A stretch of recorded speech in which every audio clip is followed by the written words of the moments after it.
Acompáñeme, si es tan amable, a Efesios capítulo 6. Esta mañana de nuevo no voy a continuar con nuestra serie de Efesios, simplemente porque vamos a tomar un pequeño descanso en las próximas semanas y no quiero entrar en el capítulo 6, versículos 10 en adelante hasta que podamos hacerlo como una unidad. Es la sección acerca de la armadura del cristiano y merece nuestra atención concentrada. Y en lugar de tan solo comenzar y partir y después regresar y volverlo a hacer, prefiero hacerlo hasta después de la Pascua y después realmente entrar con toda nuestra atención. Y entonces en esta mañana quiero en cierta manera usar Efesios 6, 10 al 12, la cual es nuestra siguiente sección, simplemente como un trampolín para comenzar algunos pensamientos que creo que son realmente esenciales para nosotros el día de hoy. Alrededor de una vez al año tengo la idea de que necesito hablar de manera incisiva acerca de asuntos con respecto al futuro de Grace Church. Y esta escritura, conforme la leía y oraba acerca de lo que el Señor querría que compartiera con ustedes esta semana, realmente estableció el tono para mí. Notará en el versículo 10 de Efesios 6, el cual es el siguiente versículo en nuestro estudio continuo. Dice: por lo demás, hermanos míos, fortaleceos en el Señor y en el poder de su fuerza. Vestíos de toda la armadura de Dios, para que podáis estar firmes contra las acechanzas del diablo. Porque no tenemos lucha contra sangre y carne, sino contra principados, contra potestades, contra los gobernadores de las tinieblas de este siglo, contra huestes espirituales de maldad en las regiones celestes. Y vamos a detenernos ahí.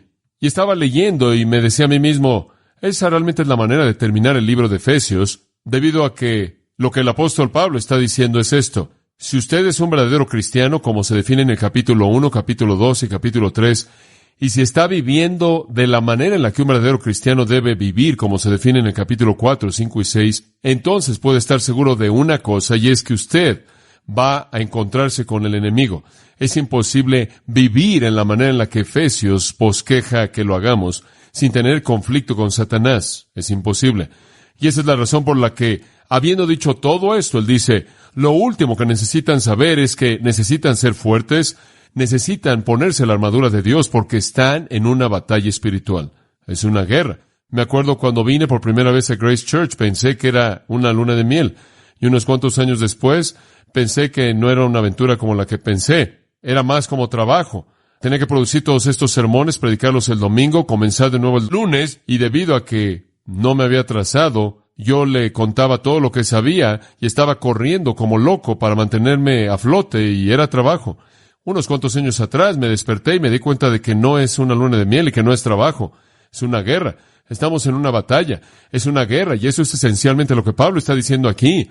Si, como Efesios 4:1 dice, estamos andando de una manera digna de la vocación con que fuimos llamados, si estamos caminando en humildad y unidad, no en la vanidad de nuestra mente como los gentiles, si estamos vistiéndonos del nuevo hombre, si estamos caminando en amor, no en lujuria, si estamos andando en la luz, no en tinieblas, si estamos caminando en sabiduría, no en locura, no en insensatez, si no estamos embriagándonos con vino, sino siendo llenos del Espíritu, si no estamos cantando las canciones del mundo, sino salmos, himnos y cánticos espirituales, y si en lugar de ser orgullosos e individualistas, nos estamos sometiendo los unos a otros, y si estamos sometiéndonos como esposas a los maridos como al Señor, y si los maridos están amando a sus mujeres como Cristo amó a la iglesia, y si los hijos están obedeciendo a sus padres, y los padres están creando a sus hijos en la disciplina y amonestación del Señor, y si los empleados y jefes tienen las relaciones correctas bíblicamente y con un impacto lleno del Espíritu, entonces créanme, vamos a ir en contra del sistema, vamos a ir en contra del mundo.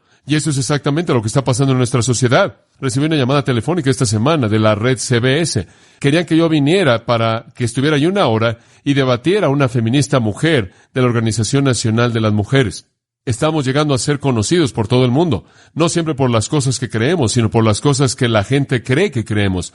He recibido recortes casi de alguien diariamente en el país que ha tomado un artículo de nuestra iglesia representando de manera equivocada en dónde estamos o lo que estamos tratando de decir a un grado u otro, y están muy preocupados por el hecho de que si me he vuelto loco. Pero el punto que quiero presentarles es que hemos comenzado a ser firmes en contra de algunas cosas en el mundo. Siempre hemos hecho esto. Nada más que nuestro tamaño, nuestro impacto y la gran bendición de Dios ha hecho que todo esto sea algo que el mundo ya no puede ignorar. Y entonces estamos comenzando a hacer olas en el mundo, y es algo emocionante, pero créame, cuando Dios comienza a bendecir una iglesia, Satanás comienza a atacar a la misma iglesia, y si usted cree que ha comenzado a asistir a Grace simplemente para que pueda establecer aquí su pequeño nido, aquí en la esquina, en algún punto y realmente estar cómodo, está mal. Creo que estamos a punto de ser probados, quizás de maneras en las que nunca antes hemos sido probados. La Biblia habla del creyente como un soldado, y creo que es correcto, y Pablo le dijo a Timoteo, como soldado, soporta las aflicciones, y eso significa sufre con. Y realmente pienso que debido al hecho de que Dios nos ha bendecido, Él demanda mucho de nosotros. Usted sabe que el mundo ve esta iglesia, me sorprende. Recibo cartas diariamente de países de todos lados del mundo, de pastores de todo país que usted puede imaginar en el globo terráqueo. Recibo regularmente cartas de pastores en lugares oscuros como India, en otros lugares del Oriente, en Europa y Sudamérica y Sudáfrica, la parte primordial de África, Nueva Zelanda, Australia. Y sigue así, diciéndonos, díganos lo que está haciendo en su iglesia, cómo es que Dios lo está bendiciendo, por qué. Y después no solo veo los ojos de los pastores y las iglesias en el mundo, sino también los ojos de los medios masivos de comunicación. La gente nos está viendo.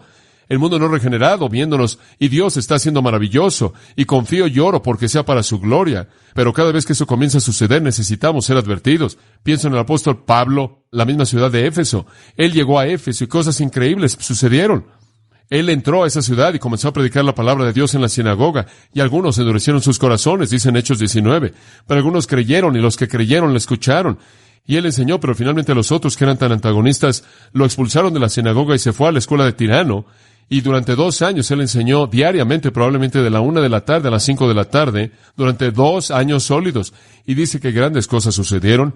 Milagros eran llevados a cabo por las manos del apóstol Pablo. La gente que estaba involucrada en cosas increíbles de adoración mágica comenzaron a quemar sus libros de magia. Hubo un tumulto, y los que vendían sus pequeños dioses de plata, que eran parte del comercio, se dieron cuenta de que ya no lo podían hacer. La gente realmente se estaba volviendo iconoclasta. Estaban destrozando sus pequeños ídolos y la ciudad estaba en una turbulencia increíble. Dice en Hechos 19, y la palabra de Dios crecía poderosamente y prevalecía. Y esa gran iglesia Efesia, fundada por Pablo, más adelante recibió dirección por parte de Aquila y Priscila y finalmente por parte de Timoteo y Apolo. Conocía a los mejores de los hombres y los mejores de las circunstancias y lo mejor de la historia. Y sin embargo, cuando comenzaron realmente a moverse, Satanás comenzó a atacar, y realmente comenzó a atacar de maneras muy sutiles, porque siempre es así su plan. Y sabe una cosa, yo creo en Efesios 3:20, y aquel que es poderoso para hacer todas las cosas mucho más abundantemente de lo que podemos pedir o pensar, según el poder que actúa en nosotros, Él sea la gloria en la iglesia. Yo creo que Él quiere gloria en su iglesia, y creo que Él recibe esa gloria al permitir que la iglesia, mediante su poder, haga cosas más allá de lo que podemos llegar a soñar.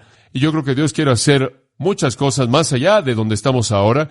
Creo que tan solo comenzamos a ver lo que Dios hará y hace cuando un grupo de personas está totalmente comprometido a andar de una manera digna, como debe vivir, cuando un grupo de personas está totalmente comprometido con vivir el tipo de vida que Efesios 4, 5 y 6 llama.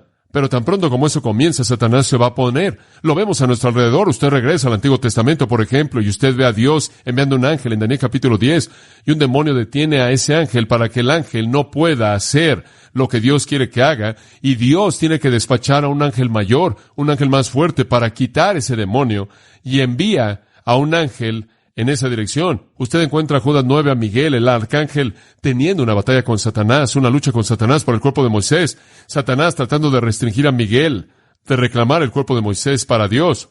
Entonces hay un alto nivel de lucha espiritual, e inclusive estamos involucrados. Efesios 6:12, porque no tenemos lucha contra sangre y carne, sino contra los principados y potestades, contra los gobernadores de las tinieblas de este mundo, contra huestes espirituales de maldad en los lugares celestiales. Entonces estamos involucrados en este tremendo conflicto, y esa es la razón por la que digo que es una guerra. Creo que el cristianismo norteamericano se ha vuelto muy complaciente y casi subcultural. En lugar de confrontar, simplemente estamos bailando un vals junto con el sistema, tratando de acomodarnos a él. Creemos que podemos ganarlos mediante volvernos lo que son ellos, pero lo opuesto es el caso. Tenemos que contraatacar, tenemos que ir en contra del sistema. Bueno, necesitamos estar conscientes del hecho de que Satanás va a atacar. Usted sabe, en Santiago, capítulo 4, dice, resistid al diablo y huirá de vosotros. 1 Pedro, capítulo 5, versículos 8 y 9, Pedro dice, sed sobrios y velad. ¿Por qué? porque vuestro adversario, el diablo, como león rugiente, anda alrededor buscando a quien devorar, a quien resistid firmes en la fe, sabiendo que las mismas aflicciones son llevadas a cabo en vuestros hermanos que están en el mundo. En otras palabras, Satanás va a estar ahí. Resístanlo, sean sobrios, sean vigilantes, estén alertas, estén conscientes, estén alertas y sepan lo que él está haciendo. 2 Corintios 2:11 dice que no debemos ignorar sus estratagemas, no sea que él adquiera una ventaja sobre nosotros. En Hechos capítulo 20, Pablo estaba hablándole a esos mismos líderes en la iglesia efesia y les dijo esto. Él dijo, porque yo sé que después de mi partida lobos rapaces entrarán en medio de vosotros y no perdonarán al rebaño, y de vosotros mismos se levantarán hombres que enseñarán cosas perversas. Él dice, lo sé tan bien como conozco mi nombre. Yo lo sé tan bien como sé que el sol sale mañana. Ustedes lo van a recibir tan pronto como yo me vaya, desde afuera y desde adentro, lobos desde afuera, falsos maestros desde adentro. Por tanto, versículo 31 de Hechos 20, no he dejado de amonestaros día y noche durante 3 años con lágrimas, dice él. Parte del ministerio es un ministerio de advertencia. Cuando Dios nos ha bendecido como lo ha hecho, cuando Dios ha multiplicado su audiencia como Él lo ha hecho, y Dios nos está usando para abrir una brecha en medio de este mundo malo, entonces, créame, Satanás va a venir detrás de nosotros. Y tenemos que estar listos, y tenemos que ponernos la armadura. Pero en primer lugar, tenemos que entender su ataque, tenemos que entender su estrategia. No queremos ser ignorantes de sus estrategias. ¿Cómo es que Satanás nos ataca? Bueno, para la respuesta a eso, quiero que pase Apocalipsis capítulo 1. ¿Sabe una cosa? Me pasó algo interesante una vez. Entré a un cuarto, una oficina. Me llamaron en donde estaba una niña llena de demonios y los demonios tenían todo tipo de voces. Usaban su boca y demás para hablar, pero las voces no eran la de ella. Y era algo sorprendente porque algo terrible estaba pasando en esta oficina. Esta niña había volteado un escritorio y estaba destrozando cosas. Y cuando entré en la puerta, de pronto ella le pegó a la silla y simplemente me vio aterrada, y en una voz que no era de ella, porque yo conocía la voz de ella, la voz dijo, sáquenlo. Él no, sáquenlo. Y mi reacción a eso es que me emocionó, porque a mí me dio gusto que esos demonios sabían de qué lado estaba yo. Ellos saben, créame, me conocen a mí, y conocen esta iglesia, y saben lo que Dios está haciendo aquí. Y van a intentar detenerlo. Y la manera en la que lo van a detener, o van a tratar de detenerlo, es a través de ustedes. Porque una iglesia es únicamente un grupo de eslabones, como en una cadena, y solo es tan fuerte como su eslabón más débil. Satanás va a atacar. ¿Cómo es que él ataca? Yo creo que el Señor nos muestra en las cartas de Apocalipsis 2 y 3. Yo creo que en las cartas a las iglesias, las 7 iglesias de Asia Menor, la primera de la cual es Éfeso, y después las otras que literalmente nacieron de la iglesia efesia, las otras 6 también estaban en Asia Menor. Yo creo que el Señor nos ayuda a entender cómo es que Satanás ataca a la iglesia, y por lo menos una vez al año me veo motivado a advertir a nuestra iglesia en esta área. Ahora establezcamos el contexto al ver Apocalipsis capítulo 1, versículo 9. Juan, el amado apóstol, está en la isla de Patmos. Él está exiliado por su fe, y aquí es en donde Dios le da visiones maravillosas, y en estas visiones es que él ve lo que Dios quiere revelar acerca de la iglesia. Ahora notarán en el versículo 10 que Juan dice, estaba en el Espíritu, y con ello creo que él quiere decir que él está en una posición de recibir revelación del Espíritu en el día del Señor. Esto sería en un domingo, que oí detrás de mí una gran voz como de trompeta diciendo, yo soy el Alfa y el Omega, el primero y el postrero. Escribe lo que ves en un libro y envíalo a las 7 iglesias que están en Asia Menor, a Éfeso, a Esmirna, a Pérgamo, a Teatira, a Sardis, a Filadelfia y a Laodicea. Ahora el Señor tiene una palabra para estas 7 iglesias. Lo más interesante es que estas son iglesias reales históricas, pero también son prototipos de iglesias que existen en todo periodo de la historia de la iglesia, porque cada una tiene una característica excepcional, distintiva, a la cual el Señor habla. Y hay iglesias en toda época, incluyendo la actualidad, que podrían ser clasificadas como iglesias efesias, o iglesias de Esmirna, o iglesias de Pérgamo, o Teatiro, Sardis, o Filadelfia, o iglesias de Laodicea. Y entonces no solo son iglesias históricas, aunque lo son, sino que nos presentan un prototipo para otros periodos de la historia. Ahora observen la escena en el versículo 12. Me volví para ver la voz que me hablaba, y habiéndome vuelto vi 7 candeleros de oro. ¿Cuáles son los 7 candeleros de oro? Versículo 20 le dice al final que los 7 candeleros son las 7 iglesias. Entonces aquí está la visión de Juan. Él ve un candelero de oro, el cual es simbólico de cada una de las iglesias, y la luz está ardiendo, ¿no es cierto? Está encendida. Y la iglesia debe ser una luz en el mundo, ¿verdad? Debe ser un lugar que alumbra la oscuridad, y entonces ahí están las 7 iglesias de Asia Menor, cada una representada por un candelero. Y en medio de los 7 candeleros, uno como el Hijo del Hombre, este es Jesucristo, y Él se está moviendo en su iglesia. Él se está moviendo en medio de la iglesia, y Él está vestido de un atuendo que le llega a los pies. Por cierto, atuendos así eran usados por sacerdotes, profetas y reyes. Y entonces la consumación de todos esos elementos están en Cristo. Él estaba ceñido en la parte del medio de su cuerpo con un cinto de oro.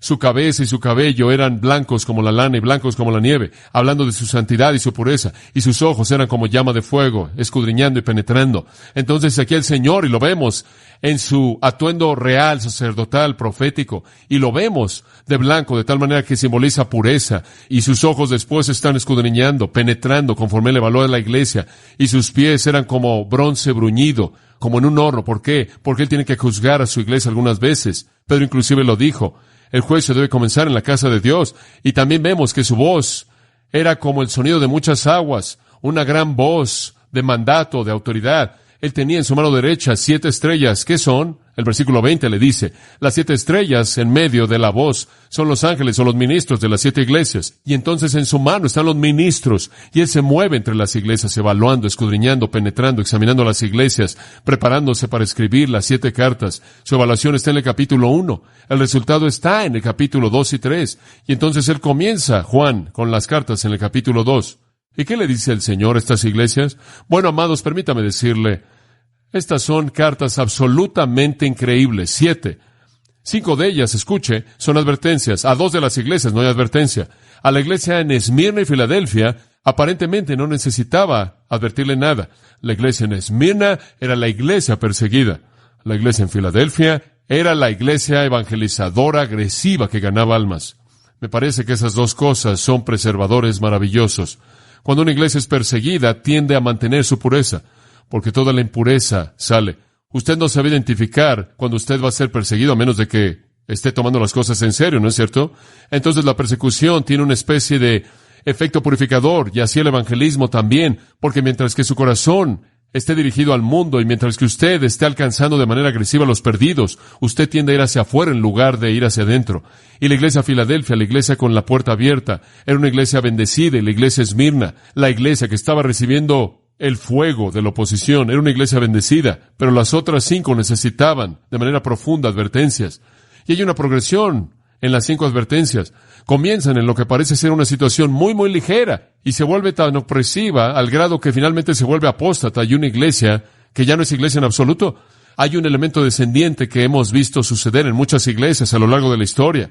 Conforme veo Grace Church y leo esas 5 advertencias que leí esta semana, estoy muy consciente que lo mismo podría pasarnos. Lo mismo que le ha pasado a miles y miles y miles de iglesias alrededor del mundo. Usted comienza también. Usted comienza como la iglesia Efesia, y el descenso entra y pronto ya no queda nada.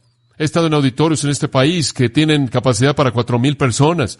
Y en un domingo por la mañana hay 150 liberales ahí en el frente. Y eso es todo. He visto eso.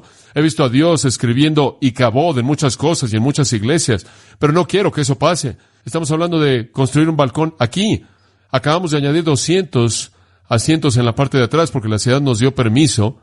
Y después estamos hablando de un balcón y un edificio de educación y todas estas cosas, y me emociona eso. Pero solo sé que cuando ese balcón esté ahí, va a estar ocupado por personas que van a oír la palabra de Dios, y ese edificio va a ser ocupado por niños y jóvenes y adultos que van a amar al Señor Jesucristo con todo su corazón, mente, alma y fuerzas. De otra manera, no estoy interesado. Y quiero hacer eso, y quiero advertirle, porque creo que a Satanás le gustaría convertir este lugar en un edificio enorme, sin nada más que rocas. Entonces, ¿de qué necesitamos ser advertidos? Veamos, en primer lugar, lo que golpeó a la iglesia en Éfeso. Dejaron su primer amor. Dejaron su primer amor. Esto es suficiente simplemente para tener un mensaje acerca de esto. Observa el versículo 1. Escribe al ángel de la iglesia en Éfeso, el que tiene las 7 estrellas en su diestra, el que anda en medio de los 7 candeleros. Este es el Hijo del Hombre. Este es Jesucristo escribiéndole a su propia iglesia. Esta no es la opinión de alguien. Este es Cristo. Y Él les dice en el versículo 2, yo conozco tus obras. Y digo, la historia en Éfeso fue fabulosa. Fue una increíble historia ahí, cómo ellos literalmente habían volteado una ciudad y hecho que entraran a la confusión y el caos. Habían volteado de cabeza a un sistema de religión. Ese pequeño grupo de creyentes que comenzó en medio, por así decirlo, como una isla de pureza en un mar de impiedad, habían podido infiltrar y purificar partes de la ciudad a tal grado que detuvieron algunos de los sistemas más complejos de religión en ese entonces. Ese pequeño grupo de personas tuvieron un comienzo increíble. ¿Y quién podría pensar en una mejor manera de comenzar que con Pablo? ¿Y quién podría pensar en pastores más maravillosos como Apolo, quien fue el proclamador más grande de la palabra de Dios, con una capacidad oratórica quizás mayor del que jamás vivió, y mejor que Timoteo, quien fue alguien que les enseñaría las mismas cosas de la misma manera en la que Pablo les enseñó? Tuvieron esas personas como líderes. Eran una iglesia que trabajaba. Conozco tus copos, él dice, tu trabajo duro al punto de sudar. Realmente te esfuerzas, estás involucrado, tu labor, tu paciencia, tienes su pomone, puedes soportar los tiempos difíciles. Y hombre, estar en Éfeso no fue un lugar fácil. El centro de la adoración de Diana, una de las 7 maravillas del mundo, el templo era un desastre increíble.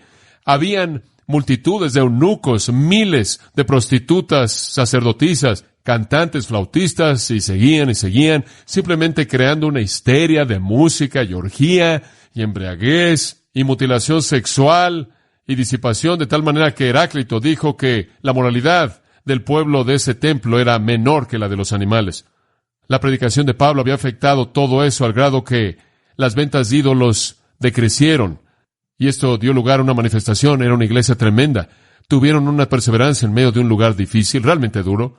Y él dice, no solo eso, pero que no puedes tolerar a los que son malos. Tú enfrentas el pecado, tú no toleras el pecado por un momento. Cuando alguien viene y están cometiendo maldad, tú enfrentas eso. Ustedes son intolerantes de pecadores. Observen el versículo 6. Pero tienes esto, que aborreces las obras de los nicolaitas, las cuales yo también aborrezco. Y los nicolaitas aparentemente resultaron a partir de un individuo llamado Nicolás, quien era un hombre que promovía la inmoralidad sexual. Alguien dijo de Nicolás, él se entregó a sí mismo al placer como una cabra.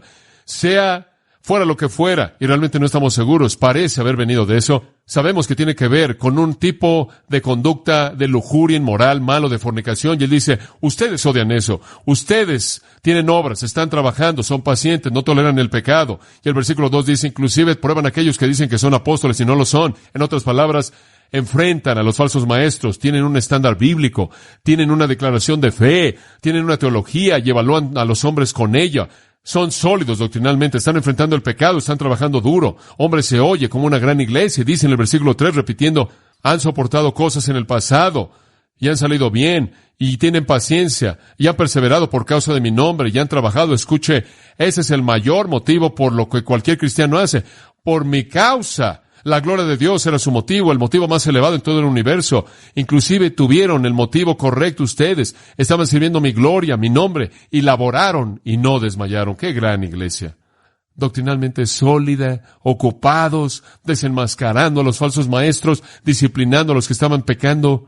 Realmente eran una iglesia completa, pero tuvieron una falla fatal. Y usted regresa al versículo 14 del capítulo 1, y usted ve que los ojos de Cristo son como llama de fuego, escudriñan y penetran, y los ojos penetrantes escudriñadores de Jesucristo encontraron una falla fatal en el versículo 4. Pero tengo contra ti que has dejado tu primer amor. Esta es la iglesia en donde el amor murió. Ortodoxia, actividad, sin amor. Cuando lo leyeron, debió haberles sacudido como un relámpago, porque nadie cree que ama a Dios tanto como los ortodoxos, los fundamentales, los evangélicos. Sin embargo, su definición del amor no era la de Dios. Perdieron lo elemental que Jesús le dijo a Pedro 3 veces. Pedro, antes de que te pida que alimentes a mis abejas, tengo que preguntarte algo más. Pedro, ¿me amas? Pedro, ¿me amas? Pedro, ¿me amas? Si dice sí, entonces alimenta a mis ovejas. ¿Por qué? Porque no puede usted ser eficaz para Dios fuera de amar al Señor con todo su corazón, mente, alma y fuerzas. Y sabe una cosa, puedo ver este problema potencial en Grace Church. Tenemos tanto, estamos tan involucrados en tanto, que se vuelve tan fácil para nosotros quitar nuestro enfoque de la personalidad de Jesucristo. Perdemos el amor y de pronto estamos satisfechos con la actividad. Así no debe ser. Esta es una de las más grandes iglesias en toda la historia. Sin embargo, los ojos penetrantes del Señor hallaron esta falla fatal. Habían convertido sus corazones ardientes por ortodoxia fría. Se estaban volviendo aquellos que simplemente cumplían con un ministerio muy bíblico. Simplemente no había ninguna pasión ahí. Y quiero advertirle acerca de eso y advierto a mi propio corazón, desde los ancianos hasta el personal pastoral, hasta aquellos que nos están visitando. Si llegamos al lugar en donde lo que hacemos es una presentación de ortodoxia sin amor, ese es el paso 1 y Satanás ha entrado.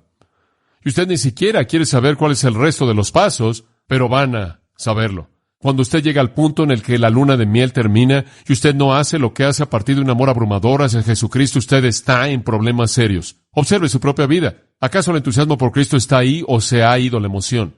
Es una descripción apropiada de su vida cristiana el decir, bueno, nada más lo hago por hacerlo. No tengo el mismo amor que suele tener. Si usted ama algo en este mundo más de lo que ama a Jesucristo, usted ha perdido su primer amor. A usted mismo, su familia, su recreación, su dinero, el éxito, lo que sea, lo ha perdido. Si la luna de miel se acabó en su vida como terminó en Éfeso, estamos en problemas serios. Problemas serios. Si usted está sirviendo al Señor Jesucristo en esta iglesia como un desempeño, como una actuación ortodoxa en lugar de que sea una pasión de amor hacia Él, entonces usted lo ha perdido. Usted lo ha perdido en su totalidad. Dice usted, bueno, ¿qué hago si me siento así? Versículo 5, 3 cosas. Acuérdese. Es sorprendente. El desvío espiritual normalmente viene por olvidar. El desvío espiritual normalmente viene por olvidar. Y entonces Él dice, acuérdate. ¿Te olvidaste cómo solía ser? Acuérdate cómo era antes de que tu amor se enfriara. Acuérdate de esa calidez y el fuego y el gozo y esa emoción. Acuérdate. En segundo lugar, arrepiéntete. Acuérdate, por tanto, de dónde has caído y arrepiéntete. Es una caída, usted sabe. No amar al Señor su Dios con todo su corazón, alma, mente y fuerzas, y a su prójimo como a sí mismo. No tener ese primer amor hacia Él y hacia otros. No tener ese primer amor es una caída de la cual usted debe arrepentirse. Escuche, si la primera reacción que usted tiene hacia un creyente es cualquier cosa que no sea amor, usted ha perdido su primer amor. Si la primera reacción que usted tiene hacia Jesucristo es algo menos que amor total, usted ha perdido su primer amor y necesita arrepentirse. Y después Él dice una tercera cosa. Acuérdate, arrepiéntete y repite. Y haz las primeras obras. Regresa como solía ser. Si es un servicio frío, mecánico en ortodoxia, regresa donde todo comenzó. Regresa a tu rodilla, regresa al libro, regresa a testificar, regresa a la comunión, regresa a la oración, regresa a compartir y alabar al Señor. Mantente cerca del fuego. Eso es lo que Él está diciendo. ¿Sabe lo que pasó en Éfeso? No lo hicieron. No recordaron y no se arrepintieron y no repitieron. Y entonces lo que dice en el versículo 5 sucedió. Pues si no, vendré pronto y quitaré tu candelero de su lugar, a menos de que te arrepientas. La iglesia en Éfeso murió, dejó de existir. Gran iglesia evangélica, ortodoxa, histórica, monumental, dejó de existir porque perdió su primer amor. Hay un segundo elemento del que tenemos que estar conscientes. Versículo 12 del capítulo 2. Nos saltamos a la iglesia en Esmirna porque esa fue la iglesia perseguida y no es advertida. Y escribe al ángel de la iglesia en Pérgamo, el que tiene la espada aguda de 2 filos, dice esto. Ese es el Señor.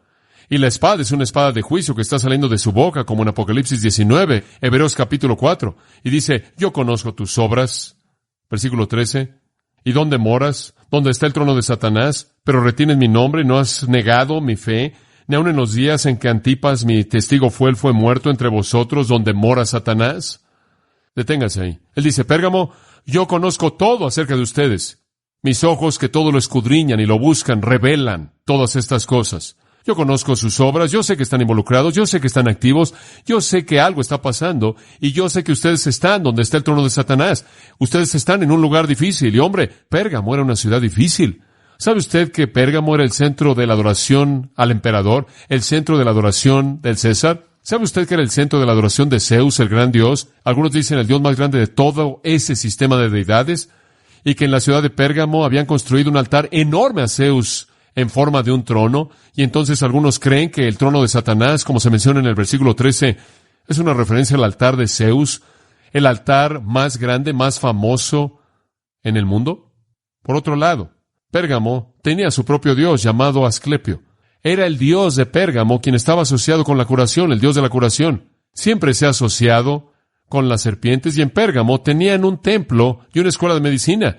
Todavía usted ve una serpiente en el símbolo de un médico, y eso realmente viene de la mitología griega, de este Asclepio, el dios de la curación. Y en el templo tenían serpientes no venenosas en todo el suelo, y la gente ahí, que estaba enferma, venía y se acostaba ahí para que todas esas serpientes se deslizaran por encima de ellos y en todo lado del cuerpo donde los tocaban se curaban. Escuche, era difícil estar en Pérgamo. Era difícil ser un pequeño grupo de cristianos en medio de una sociedad pagana terrible. Entonces él dice, sé dónde moras, dónde está el trono de Satanás, y sé que te aferras a mi nombre y no han negado la fe, hasta el punto de que algunos de ustedes han muerto, específicamente un querido hermano Antipas, cuya vida fue quitada en ese lugar en donde Satanás mora. Hombre, usted sabe que es difícil, pero permítame decirle algo. Vivir en una ciudad difícil, estar en un ambiente difícil, enfrentar una situación difícil del mundo y nombrar el nombre de Jesucristo, escuche, no hay razón para rebajar los estándares inclusive en ese entonces. Eso no los cambia, inclusive entonces son lo mismo. Dios dice, yo sé que es difícil ahí. Eso no cambia los estándares, sé que es difícil. Eso no cambia nada. Aunque has soportado y aunque has sido martirizado y aunque has trabajado para el Señor y aunque tú has sostenido en alto su nombre, versículo 14, tengo unas pocas cosas contra ti. ¿Y qué es? Porque tienes ahí a los que tienen la doctrina de Balaam, que enseñó a Balac a poner piedra de tropiezo entre los hijos de Israel, a comer cosas sacrificadas a los ídolos y a cometer fornicación. Permítame decirle lo que es. Balaam hizo que los hijos de Israel se casaran con los paganos y se metieran en su idolatría. Y entonces lo que él está diciendo aquí es esto. Hicieron concesiones con sistemas paganos.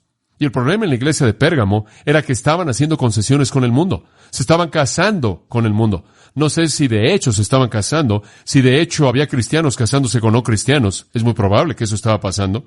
Pero la iglesia en Pérgamo comenzó a cortejar al mundo. Comenzaron a buscar satisfacción en cosas mundanas. Estaban violando, 2 Corintios 6. ¿Qué comunión tiene la luz con las tinieblas? ¿Y qué concordia tiene Cristo con Belial?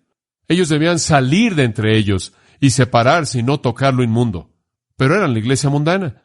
Habían dejado que el mundo entrara. Estaban haciendo lo que el mundo quería que ellos hicieran. Estaban cobijando al mundo. Me es sorprendente. Y le he estado diciendo esto ahora durante meses. Me es sorprendente ver cómo la iglesia de Cristo en Norteamérica en la actualidad están buscando quedar bien con el mundo. Y lo hacen en tantas diferentes maneras. Si la manera de pensar del mundo de la familia cambia, la iglesia se acomoda a eso. Si la manera de pensar del mundo acerca de la mujer cambia, la iglesia se acomoda. Si la manera de pensar del mundo del homosexual cambia, la iglesia se acomoda. Y seguimos al mundo en todo lo que hace. Queremos identificarnos con él, nos sacude. Es simplemente algo que nos aterra, nos conmociona. La iglesia se vuelve materialista porque el mundo es materialista. La iglesia se preocupa con el entretenimiento porque el mundo está preocupado con el entretenimiento.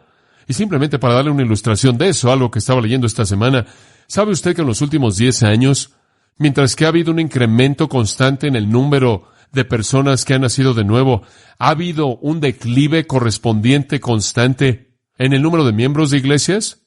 Porque estas personas no están asistiendo a iglesias. Y en este artículo que leí esta semana pasada, un artículo muy interesante y útil, decía que el incremento de lo que se conoce como la iglesia electrónica, hay muchas personas que creen que es la razón número 1 por la que la gente no se identifica con una iglesia local. Se sientan en casa, ahí detrás de su pequeña televisión y la iglesia viene a ellos.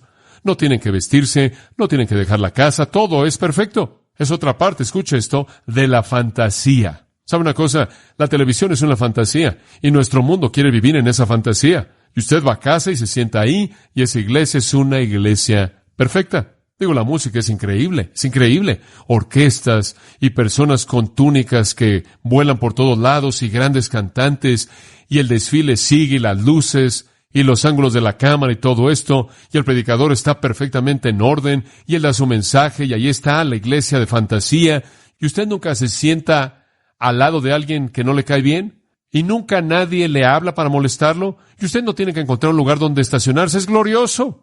Y usted simplemente envía un poco de dinero de conciencia de vez en cuando y le dicen que usted está ganando al mundo por hacer eso y le envían algo que puede usted colocar en su pared para probar lo sacrificial que usted es. Realmente es algo triste. ¿Y sabe lo que sucede? Un escritor dijo que la iglesia electrónica es construida sobre el entretenimiento y la iglesia electrónica cultiva las cosas mismas en el mundo que la iglesia siempre ha condenado. La iglesia electrónica inevitablemente viene como una mera expresión de religión cultural, promoviendo los valores del glamour y los valores mismos y el tipo de éxito que profesamos como cristianos que debemos rechazar. La gente no quiere asistir y las únicas iglesias que pueden competir con esas son las grandes como la nuestra. La iglesia pequeña realmente no puede. Martin Marty, quien tiene una manera única de expresarse, créame. Describe este fenómeno de la iglesia electrónica de esta manera. Y cito, ya es tarde el sábado por la noche, y el señor y la señora religión invisible reciben su gusto del hombre en el smoking rosa, con celebridades de mujeres con vestidos escotados que hablan acerca de sí mismos bajo el disfraz de tener autobiografías nacidas de nuevo. Es domingo por la mañana y los que están observando reciben su emoción, su felicidad, conforme los entretenedores del Espíritu Santo acarician los micrófonos entre las fuentes, conforme un líder carismático profesional los entretiene. Van a apagarle esa pantalla misma y después van a caminar a una cuadra de distancia a una congregación de creyentes verdaderos, pecadores, con coros que no cantan bien, con personas sudadas, que huelen mal, personas que no les caen bien, pero que supuestamente deben amarlos, con pastores ordinarios que predican gracia junto con llamados al discipulado, con ruegos a la administración, a la mayordomía, que no están bien aceitadas. Nunca. Bueno, difícilmente nunca.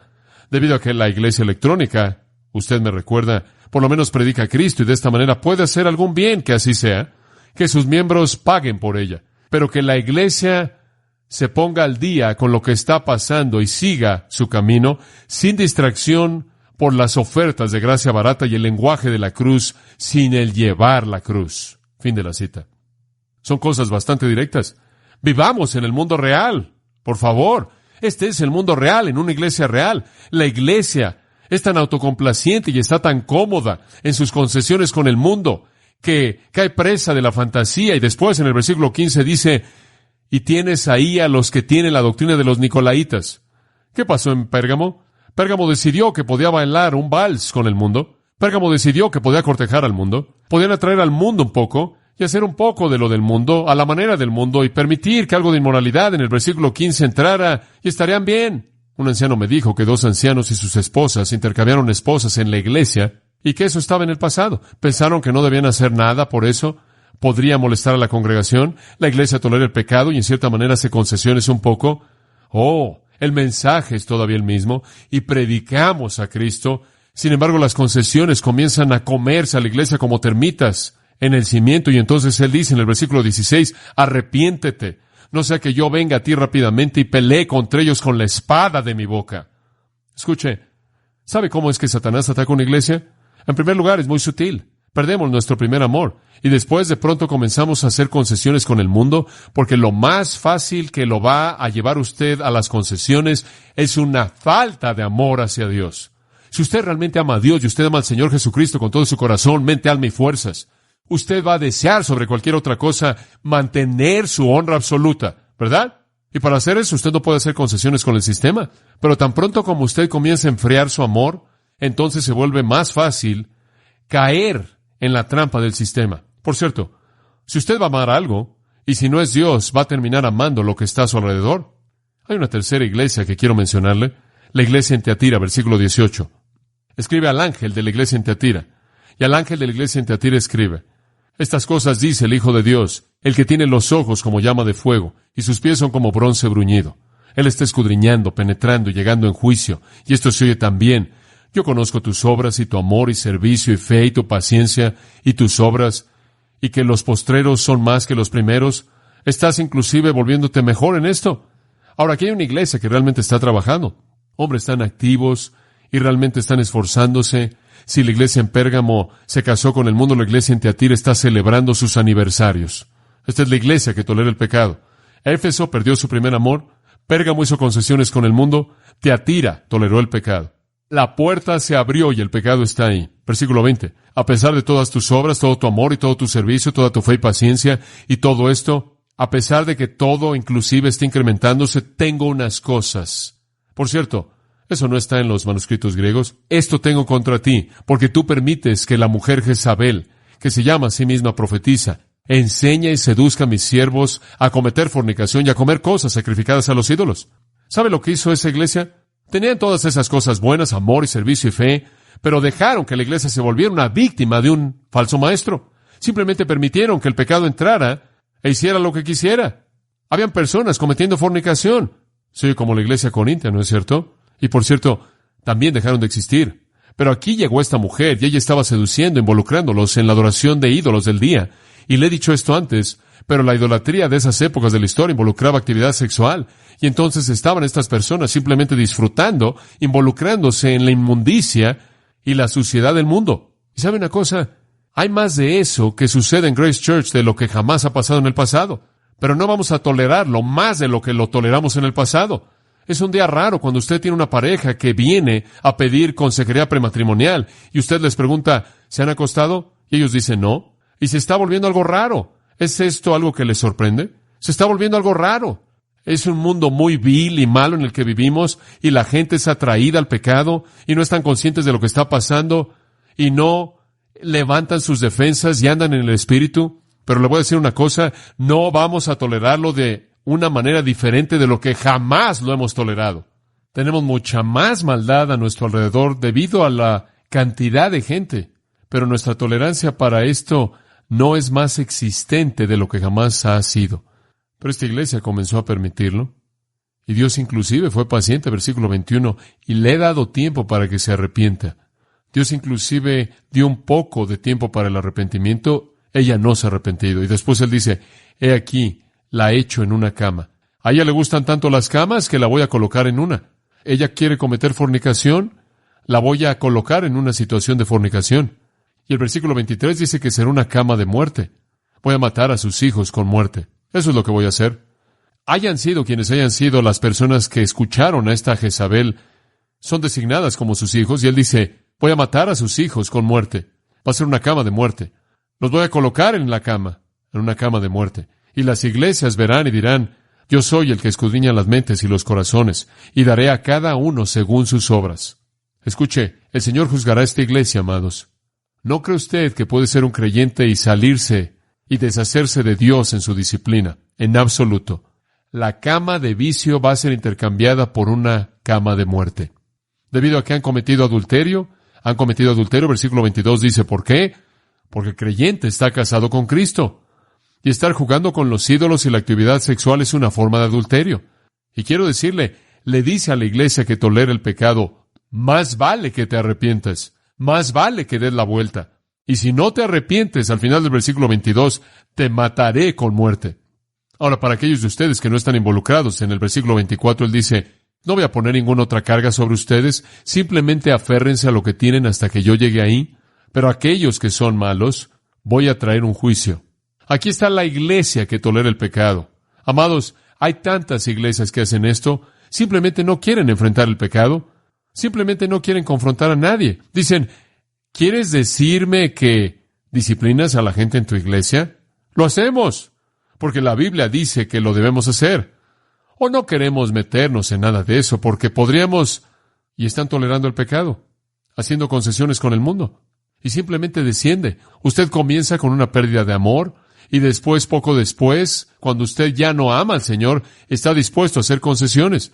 Usted hace un poco de concesiones y poco después su concesión se convierte en una tolerancia y el pecado inunda la iglesia y usted va de ese tipo de situación en Tiatira al siguiente capítulo. Versículo 1, usted está en la iglesia de Sardis y esta es una iglesia que está contenta con los programas. De pronto la vida ya no está ahí. Una iglesia que tolera el pecado se convierte en una iglesia degenerada, muerta. Y Él dice, conozco tus obras, versículo 1, que tienes un nombre de que estás vivo, pero estás muerto. Una iglesia muerta, un cadáver. ¿Sabe usted que Sardis fue una de las más grandes ciudades en el mundo antiguo? De hecho, su rey más grande se llamaba Croeso. Y cuando queremos decir que alguien es realmente rico, decimos que es tan rico como Croeso. Esa ciudad literalmente era sinónima de riqueza. Esa ciudad dejó de existir, esa iglesia dejó de existir. La iglesia, debido a que era una iglesia degenerada, muerta, simplemente había unas cuantas cosas ahí. Versículo 2, vela, fortalece las cosas que quedan, que están a punto de morir. Estaban o muertos o listos para morir. Lo único que les quedaba era la forma, como la rima de un marinero antiguo, cadáveres que están a cargo de el barco. Hombres muertos jalan los remos y hombres muertos son los que giran el timón. Esto estaba funcionando, nada más que todo el mundo estaba muerto. Esto es cuando la iglesia se vuelve un grupo de actividades, una serie o programas.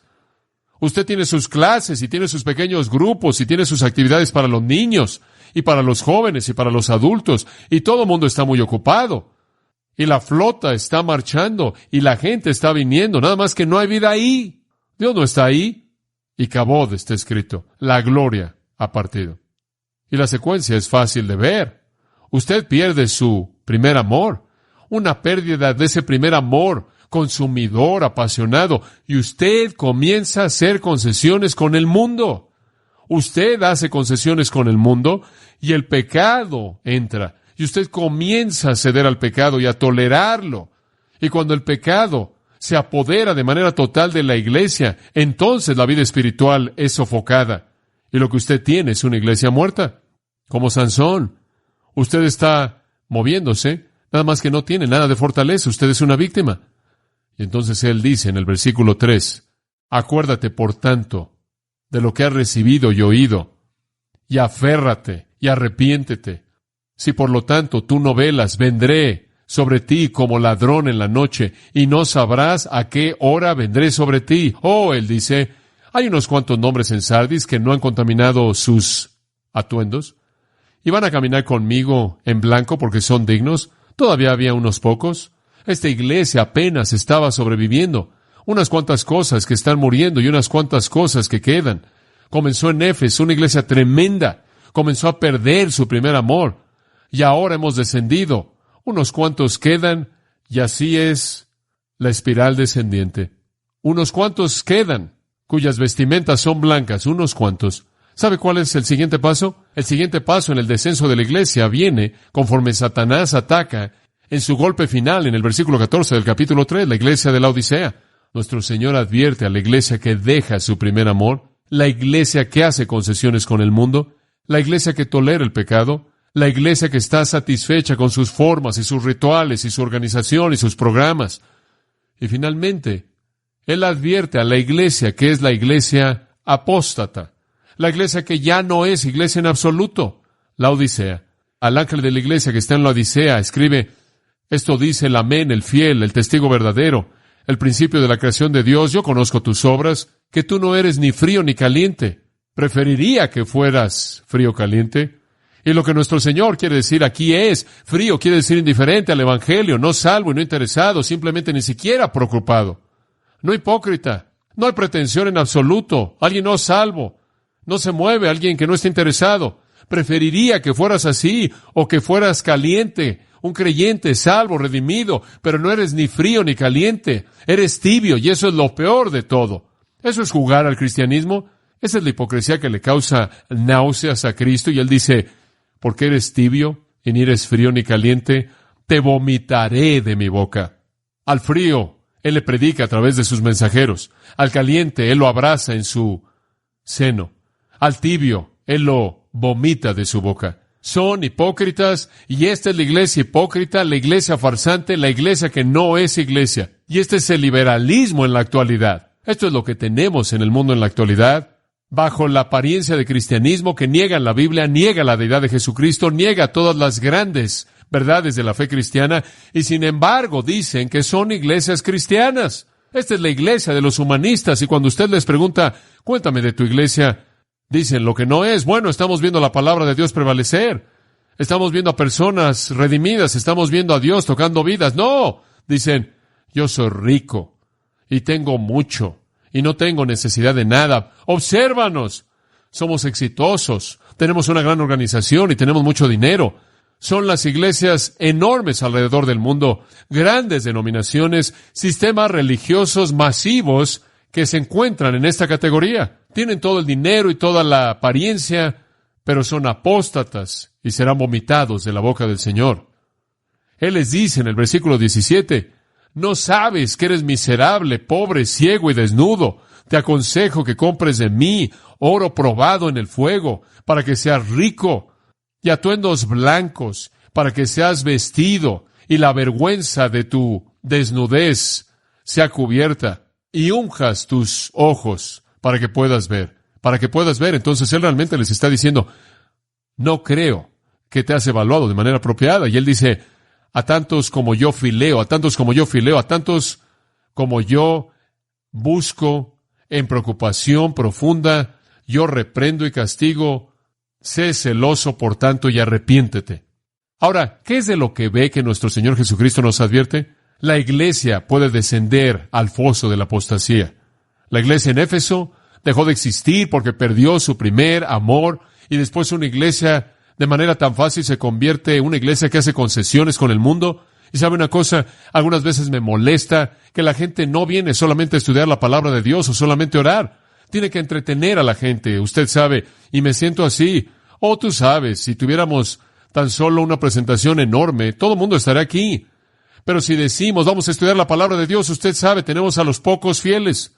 Y entonces lo que la iglesia hace tantas veces es que comienza a seguir esa manera de pensar y comenzamos a entretener a los santos y a consentir al mundo, y eso es una concesión. Y después está la iglesia que toleró el pecado, la iglesia que se casó con el mundo, la iglesia que estaba satisfecha con sus riquezas materiales y realmente no tenía nada. La iglesia muerta. Todas estas cosas son los ataques de Satanás. Y amados, también hay preservadores aquí. Una es ser la iglesia de Filadelfia. Esta es la iglesia de Filadelfia, versículo 7 del capítulo 3. Estas cosas dice el que es santo, el que es verdadero, el que tiene la llave de David, el que abre y ningún hombre cierra, el que cierra y ningún hombre abre.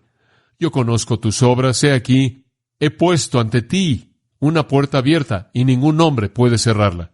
Hombre, me encanta eso. Él dice, yo te abrí la puerta para que alcances al mundo. Esta es la puerta que está abierta. Y mientras que la iglesia esté comprometida a entrar por esa puerta y llevarle a Jesucristo al mundo, sin importar lo que suceda, aun si la sinagoga de Satanás está ahí, aun si el momento de aflicción viene, no va a afectar a la iglesia.